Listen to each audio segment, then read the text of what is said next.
Je suis Charlotte Pocorul, architecte des Bâtiments de France, en charge de l'arrondissement de Bayonne. Je travaille à l'UDAP, donc l'unité départementale de l'architecture et du patrimoine. J'ai 3 missions principales: le contrôle, le conseil et la conservation. Le contrôle, c'est le contrôle des autorisations de travaux en espace protégé. Le conseil, c'est le conseil aux élus en matière de protection du patrimoine et d'élaboration de documents propres à conserver le patrimoine. Et la conservation, notamment, on est sur la cathédrale de Bayonne, donc je suis la conservatrice. Je m'occupe essentiellement des travaux d'entretien. Ce qu'il faut savoir, c'est que chaque année, on a environ 30 000 à 50 000 euros de budget alloué à l'entretien de ce monument. C'est un monument qui est classé depuis 1862, qui appartient à l'État depuis 1907. Les travaux d'entretien, c'est la vérification des installations électriques, le contrôle des lignes de vie, l'entretien des chéneaux, des gouttières, tout ce qui est bloc d'évacuation, extincteurs. L'édifice était sous avis défavorable de la commission communale de sécurité depuis 2020, puisque c'est un ERP, donc accessible au public.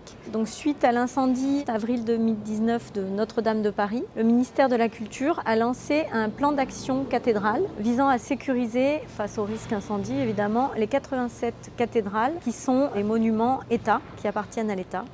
L'État a débloqué 220 millions d'euros pour sécuriser ces édifices emblématiques face au risque incendie, pour éviter ce qui s'est passé à la cathédrale de Paris. Et donc ici, depuis 2020, on était en avis défavorable. Donc on a élaboré un projet d'élévation du niveau de sécurité pour un coût de 1 250 000 euros. Ces travaux se sont étalés sur l'année 2024, ils ont duré 1 an. On a mis en place des colonnes sèches, 2 colonnes sèches, une au nord-est et une au sud. Ces colonnes permettent d'amener l'eau plus facilement en cas d'incendie vers les combles ou vers des endroits stratégiques et inatteignables. On a recoupé les combles hautes et les combles des bas-côtés en 2 et 3 zones avec des séparations qui permettent d'éviter la propagation du feu. On a fait une purge des installations électriques, notamment dans des endroits un peu stratégiques, au niveau de l'orgue, qui est un endroit avec beaucoup de bois qui peut s'enflammer assez rapidement. On a installé un système d'alarme SSI couplé de caméras thermiques et de détection incendie.